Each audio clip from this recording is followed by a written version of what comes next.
Well, ladies and gents, we are moving swiftly on as we start to look at elements of the economics around hemp. And to do so, we're welcoming to the stage from Deloitte partner Andrew Gibbs. He leads a multidiscipline team concentrating on agribusiness and fisheries, but he also has wide experience in investigation, project management and advisory work, performed in connection with the outsourcing with feasibility studies and the like, business change and planning in the public and private sectors. He joins us here today for the next 20 minutes or so. Then we're going to have a facilitated session. We'll use the Mentimeter again, and we'll get some information back from you in relation to what Andrew has to speak about and some other elements of the industry. So ladies and gents, round of applause please indeed for Andrew Gibbs.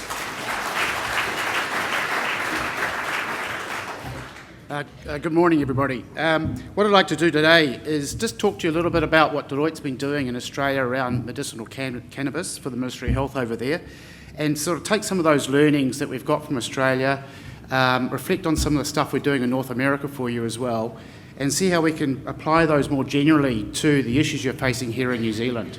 All those markets are restricted by their ability to access the customers you really want to play with, and equally, you know, in terms of the great products that you offer them. So all these markets are facing similar challenges in different ways.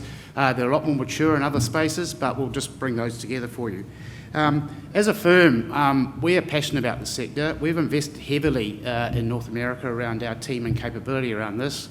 And so when an outfit like us gets involved, you can take some confidence that there is a strong future for you guys. So I'll quickly now move through into the Australian experience. What we did for the Australian Ministry of Health was effectively work with them to estimate the costs of cultivation and manufacturing of medicinal cannabis. The reason for doing this was really to support and provide guidance to the industry as it was new over there about what the costs of actually production look like, and to encourage some of those businesses to get engaged in the sector. Obviously, because it was new, we had to rely on some public information and some stuff we've got from North America as we put that together. But just to quickly reflect on the Australian market, you know, it is highly regulated. Patients get access through their doctors and the health system. The cultivation and the harvest and the manufacturers are very much regulated in what they're doing and licensed. And there's no surprises, as you know, that they've also got an export and importing industry as well in Australia. The key thing here is that, as Damien just sort of pointed out, in Australia, the industry is regulated across multiple of agencies, and I think you're feeling the same pain here as well. So when we looked at the work around the costing of the production of medicinal cannabis, this is predominantly the value chain we looked at. We looked at the capital and infrastructure required for cultivation, the ongoing cultivation costs as growers. We looked at the manufacturing of cannabis oil and then looked through at the fees and the compliance costs that are associated with being involved in the sector. So looking at the results from the cultivation aspect of the value chain, we looked at three methods there around broadacre, where it's an outdoor cultivation process, and typically it's about one crop annually. Through to the greenhouse cultivation technique, we're probably getting 2 crops a year, and getting a bit more control around your environment and the security issues that are associated with growing cannabis. And thirdly, through into the indoor environment, which seems to be the choice in North America at the moment, where you've actually got a highly regulated environment. It's a higher cost of capital involved, quite high operational costs, but you are getting quite significant improvement in efficiencies around between 4 and 8 crops a year. The results of that really, in terms of just indicatively around the cost of cultivation, the broadacre was about 9.9 million, greenhouse about 17.1, and indoor was 21 million. And I just want to reflect on, when we talk about annualised costs, what we're saying here is it's the operational expenses and a proportion of capital that we've applied over, say, a 10-year period. It's not the sort of the year one costs of being involved, okay? And the other question is probably obvious there. Why have we chosen 11 tonnes as the indicative volume that we're producing here? Well, the work we've done in Australia is we've estimated the market for this at around 30,000 patients across a range of needs around HIV, epilepsy and cancer, and have assumed they consume about 1 gram of dried cannabis flower product per day. So that sort of drives about the equivalent of about 11 tonnes in terms of demand. So if you reflect on that in terms of demand, what does that translate in terms of usage of land? So across those three methods there, you can see that obviously with a broad acre, it's a higher demand on land, but it's actually very small. Now, we know that there are a number of growers entering the market in Australia at the moment. They're all clambering in, as you can imagine. The numbers aren't yet known, but they will be obviously very heavily regulated in terms of licensing and the appropriate expertise and the facilities they're using. Security is a massive focus for the government over there. I think the key takeaway here really is that with the restrictive nature of the cannabis market in Australia, medicinal cannabis is actually going to be a small opportunity. And I think the focus that you guys have on hemp-related products could be just a better bet. So moving forward, in terms of the manufacturing side for you, we looked at four extraction processes here for the 11 tonnes that we talked about. And once again, there's some numbers up there for you, remembering they're in Australian dollars, where pretty much the first three are very similar in nature, with the hydrocarbon extraction process being a little cheaper. So it just reflects that, when you think about all this, the opportunities that are coming out of the legalisation of medicinal cannabis is a very small niche opportunity, and shouldn't distract from some of the other wider opportunities you guys have got. So in terms of that Australian experience, what we can say is, obviously the constraints of your market are going to be regulated. Medicinal cannabis is rapidly becoming a crowded space, and we know that some entities have failed already as a consequence of it. But the Australians are bloody clever, as you can imagine, and they're leveraging off international knowledge and really interacting with established medical cannabis organisations from around the world to extract their knowledge around new strains and plants, the new manufacturing processes and how they're actually accessing their markets. The other thing about this is the pharmaceutical grade of cannabis is actually very costly to produce. And we need to reflect on the patients and the treatable conditions that these people have, and a lot of those patients actually face financial hardship. So the government in Australia is subsidising some of this, and they may actually end up determining in the long run what the affordability of a market like this could actually be. And finally, that although the medical cannabis has been legalised, and there's still quite a lot of clinical research and patient research that still needs to be done to really install some confidence in that sector. So once again, the Australian government has started publishing and providing recommendations and guidance around the use of some of these treatments. And once again, that's some of the things that we need to think about as we look to explore how we can actually move forward some of our hemp products going forwards. So just quickly moving into the North American market. Globally, there are a number of countries who produce medical cannabis and have now legalised. It's now reached about 30. Australia now is only one of the 5 other countries that have the ability to legally export that product, and that's joined by Netherlands, the United Kingdom, Israel and Canada. The key thing here is that exporting is all very well, but we need to ensure that we're actually allowed to do it. And And, the restrictive drug treaties that work between the countries will be very important in terms of what our market access will be. And the other thing we've got to consider actually is it's quite problematic because the banking sector also has quite restrictive rules around how they can manage the system as well. So particularly with the US banks, which are not very willing to provide a remittance back to the exporters. And then further, that operational issues also in terms of just the logistics and security issues around transportation, particularly through markets that aren't having a legalisation of this. So we just need to think through that, one, we've got potentially a very small market for medicinal use of cannabis, and we're seeing some evidence of countries providing scale to their sector through the opportunity to export, but it's not all roses and it's pretty bloody hard.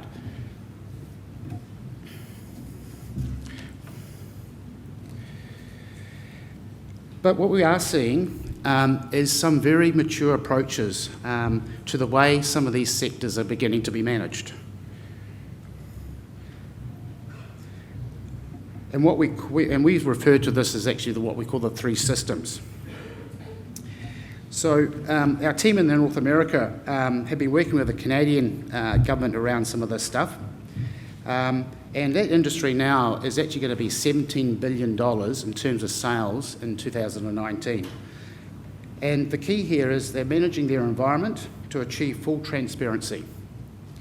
This means they'll be able to collect taxes efficiently, track product from seed to sale, monitor producers through a licensing system, and better understand the customers and the consumers of those products for both the commercial reasons, understanding the health implications, and from a social perspective. Data from all three of these parts of the value chain will provide the transparency that will require for proactive intervention and to drive change based on fact. So I think what we need to do is, and the other things that will come from this is you've got a highly organised value chain that's coming along, so we're not going to get this sort of boom-bust cycle stuff of people rushing in and producing a ton of product without thinking through the ramifications of actually moving it through the markets. So I liken it to some of the regulation and the things that we did back in the fishing industry in the late 80s, where we also had a very similar system around regulation and ensuring that we understood the product moving up and down the value chain. There's good examples of this in the alcohol sector in Scandinavia, where they're clearly monitoring what's going on in terms of the social impacts and the production and the importing of alcohol into those sectors. So there's great opportunities for New Zealand to actually learn from some of the experiences from around the world as you take some leadership around what you do here with your hemp products. Another thing I'd just like to reflect on in terms of what we're seeing internationally is a very much a social responsibility approach to some of this stuff. This example here, once again, is from our North American team, where the governments and the public health organisations and the social sector are really still coming to grips with the education around this is recreational use of cannabis, but I think the learnings can also be applied to some of your food-related products as well. And here's an example of what's going on in Oregon, where they have a three-layered approach they've pioneered. The first one round was a readiness campaign to help people understand what would be legal prior to going live. This covered things like who could use it, who could sell it, how the recreational cannabis users interacted with employment, law, transport, and the aviation sector. Secondly, they went, and a second campaign they did was a Go Legal campaign, then focused on the rules around the research ethics, retailing, and packaging the products, etc. Then the third layer was then focused on the public health piece to help people understand the effects of cannabis and the risks associated with its consumption, but also the health benefits that come from that. Another thing that we're also observing that's coming through in the development of these sectors around the world is the collaboration between the public and the private sector. And different countries obviously employ different approaches to this, but I think you can have confidence that, as Davian said, there is a growing awareness by the regulators that these are opportunities here that have been missed. And so though they play in some parts of the value chain, and we know that governments aren't terribly commercial, but we might have to persevere in the interim to allow them to actually support what we're trying to do ultimately. And I think the other key message that's coming out of the work that's going on around the world and what countries are doing is just what is going to be the new normal around this and related in terms of the whole portfolio of products that are coming through. You know, obviously regulation will require information from the value chain that will provide the opportunity to better understand those behaviours I've just talked about around the economies, the social impacts and the health benefits that they can provide. The banking sector is yet to provide the mechanics to efficiently trade the prohibited cannabis substances, but it's very much available for the lower legalised THC products, so you're ready to go from a banking sector. The market is yet to stabilise around the future product mix for some of these things, particularly the way how consumers actually want to consume the products that we prepare. It's still very immature as we see it. But equally, finally, is the benefits or the impact of the public health system are yet to be determined, and there's big perceptions around this, particularly around THC stuff, as they're already providing service to those that are impacted from illegal sources. So we're already doing some of this stuff in the health system, but it's a little too early really to predict how legislation of products with great quality will impact the consumption and the improved health outcomes of our populations yet. It's just a bit too early in terms of understanding those things. So, what about New Zealand? What can we learn? One thing I just want to do firstly is just reflect on the medicinal cannabis opportunity that's coming through. What I've done here is actually just shown you what the consumption of Canada, Israel and Holland is around their use. So the Canadians are producing about 12 tonne, the Israelis about 11 tonnes, the Dutch about 6. You sort of wonder why the old Dutch give them. But anyway, in Australia, that 11 tonnes equates to 13 hectares, if you remember. So based on the Israeli model, outlier, we'll require 6 tonnes in New Zealand, circa about 5 to 6 hectares, based on what we think the demand for that will be here. Right? So the first key message you might want to take away from this is that medical cannabis, as a new land use change, probably is not going to be the big earner that everybody thinks about. So it reinforces the need to think about the wider portfolio that hemp products can provide in terms of the things that you can do, and it is a great variety. So just some summary thoughts also. I think we just need to learn from the experiences that other countries have had and bring those back here and think how they can be applied. We also should look at some of our other sectors and industries in New Zealand. Some of them been through boom-bust cycles, but you know, the alcohol sector with its challenging issues and what the craft beer market's doing at the moment. You know, they haven't got theirs all sorted out as well as you think. But there are great examples around the kiwi fruit industries. So we should think about how some of those industries are organising themselves and how they're collaborating. The second area is we just need to think about, you know, clearly there's not going to be the demand for medicinal cannabis here in New Zealand. So I just think there's going to be limited growth in the short term. But the sustainable success of what we're going to do here will be driven around, you know, our ability to access domestic customers on scale, the types of products preferred by those consumers, and the efficiency of our manufacturing processes and our R&D process to actually produce those things, and our ability to grow export markets, because we're still, you know, our populations here just aren't going to sustain some of this stuff. So exporting has to be part of your approach. So just the closing comments. When I've reflected on other work we've done for sectors, the first thing you should recognise is that the high-performing export markets or export sectors in the primary sector here in New Zealand are supported by really well-resourced and talented industry bodies. Okay, and some of those industry bodies have been through thick and thin recently, and the kiwi fruit ones is a good example, and look how well they've come out on the other side of this. So the thing I really do believe is really support your industry bodies and we'll resource them. I also believe that we need to be market-led and led by our research and development capability. We have a unique story here in New Zealand, so please don't take a production focus to this. Work from the markets back and use our very capable scientists we have in New Zealand here to think about the types of products and the types of customers we want to target. Equally, I think we need to embrace this concept of becoming a data-centric organisation as well.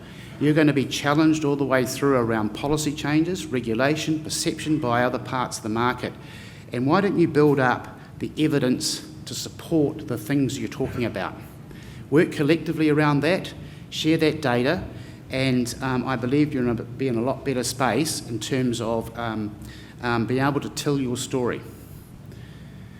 And finally, we've got some great scientists in this country, and you've already demonstrated this morning and through the rest of the day and tomorrow, there are going to be some great presentations around understanding the medical and the health benefits of some of the products you've got.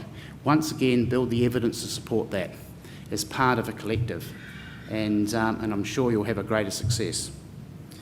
So that's all I wanted to say. So thank you very much.